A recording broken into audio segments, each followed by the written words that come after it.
آج بڑے افسوس سے کہنا پڑتا ہے کہ لوگوں کی سوچ گندی ہو چکی ہے، فکر گندی ہو چکی ہے۔ نوجوان ہمیں کہتے ہیں، ہم نماز میں کھڑے ہوتے ہیں، عین نماز کی حالت میں، عین رکوع اور سجدی کی حالت میں بھی گناہوں کے خیالات ہمارا پیچھا نہیں چھوڑتے۔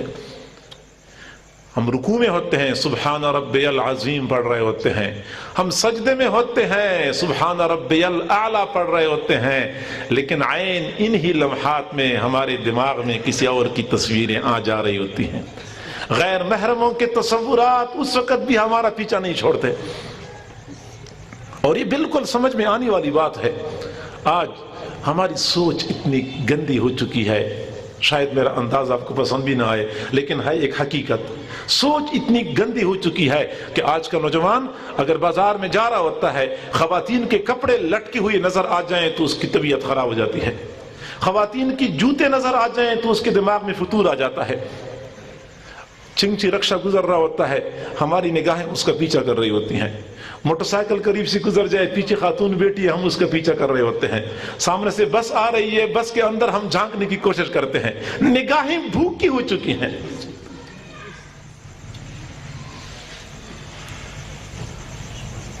سوچ کیوں گندی ہو گئی؟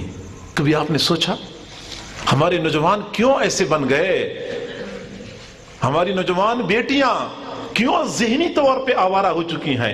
کئی تو ایسے ہوتے ہیں جسمانی اعتبار سے آوارگی ہوتی ہے، کئی ذہنی طور پہ آوارہ۔ ذہنی طور پہ آوارگی کا یہی معنی ہے۔ وجہ یہ ہے کہ ہم نے اپنے نوجوانوں کو جو ماحول دیا ہے اس ماحول کا یہی نتیجہ نکلنا تھا۔ ہمارا حال یہ ہے کہ اپنے گھر میں ہم نے سکرین پہ تھرکتے جسموں کے تماشے دکھانے کے لیے بے حیائی و فحاشی کے آلات رکھ دیے۔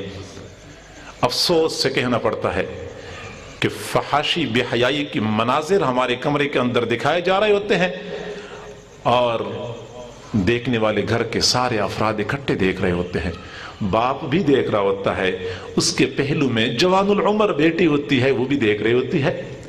جس منظر کو دیکھ کے، جس منظر میں نوجوان لڑکی کو دیکھ کے باپ اپنی آنکھیں ٹھنڈی کر رہا ہوتا ہے، عین اسی منظر میں نوجوان لڑکے کو دیکھ کے اس کی بیٹی اپنے آپ کو محظوظ کر رہی ہوتی ہے۔ ماں بھی دیکھ رہی ہوتی ہے، اس کے پہلو میں بیٹا موجود ہوتا ہے، وہ بھی دیکھ رہا ہوتا ہے، بھائی بھی دیکھ رہا ہے، اسی سین کو اس کی بہن بھی دیکھ رہی ہوتی ہے۔ حیا کا جنازہ اٹھ چکا ہے، اس وجہ سے ہماری سوچ گندی ہو گئی ہے۔ ایک تو یہ مصیبت گھر کے اندر، تو چلو یہ تو ٹیلی ویژن اور وی سی آر اور پتہ نہیں کیا کچھ تھا، لیکن وہ تو سکرین کے اوپر سب کچھ نظر آتا تھا۔ اب تو موبائل کی صورت میں انتہائی مہلک چیز ہم نے اپنے بیٹیوں کے ہاتھ میں تھما دی ہے۔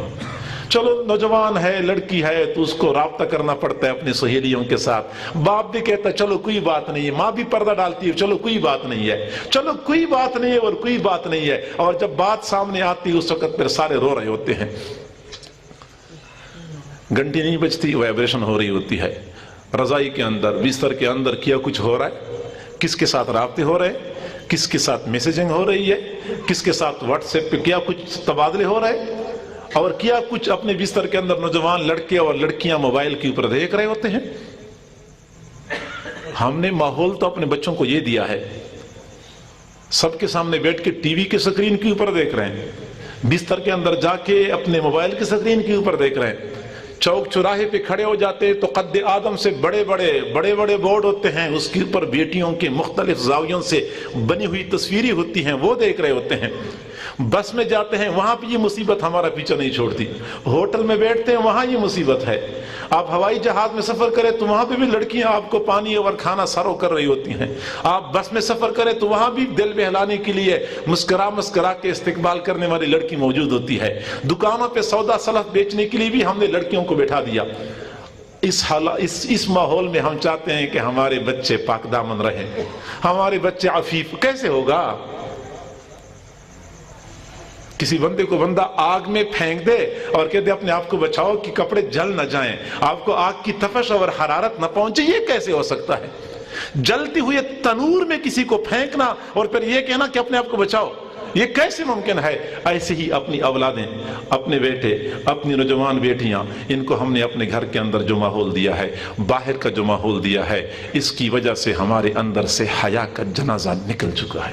سوچ گندی ہو گئی ہے، فکر گندی ہو چکی ہے۔ ایک نوجوان مجھے کہنے لگا میرا حال یہ ہے 6 مہینے کی بچی اگر میں اٹھاؤں اپنے ہاتھوں میں میری طبیعت خراب ہو جاتی ہے، اور میں کوئی ایسی تصوراتی تخیلاتی باتیں نہیں کر رہا، یہ حقائق ہیں۔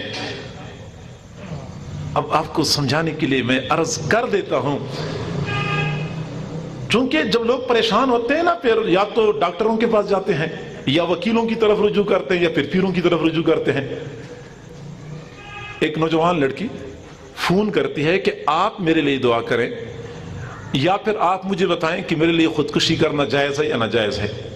آپ مجھے بتائیں، میرا حال یہ ہے کہ میں اپنے گھر میں اپنے بھائی سے اپنی عزت نہیں بچا سکتی۔ میں دن کے وقت جب دیکھتی ہوں کہ میرا بھائی گھر کے اندر موجود ہے، میں اپنے کمرے کے اندر کنڈی لگا کے بیٹھتی ہوں۔ رات کے وقت میں کنڈی لگا کے سوتی ہوں، میں باہر صحن میں نہیں آ سکتی۔ اور یہ ہمارے اسی معاشرے میں، پاکستانی معاشرے کی بات ہے، مشرقی معاشرے کی بات ہے، مسلمان کے گھر کی بات ہے، باپ بھی مسلمان، ماں بھی مسلمان، بیٹے سارے مسلمان۔ وجہ کیا ہے؟ حیا ختم ہو چکی ہے۔ حیا کیسے ختم ہو گئی؟ وہ اسباب سارے آپ کے سامنے ہیں۔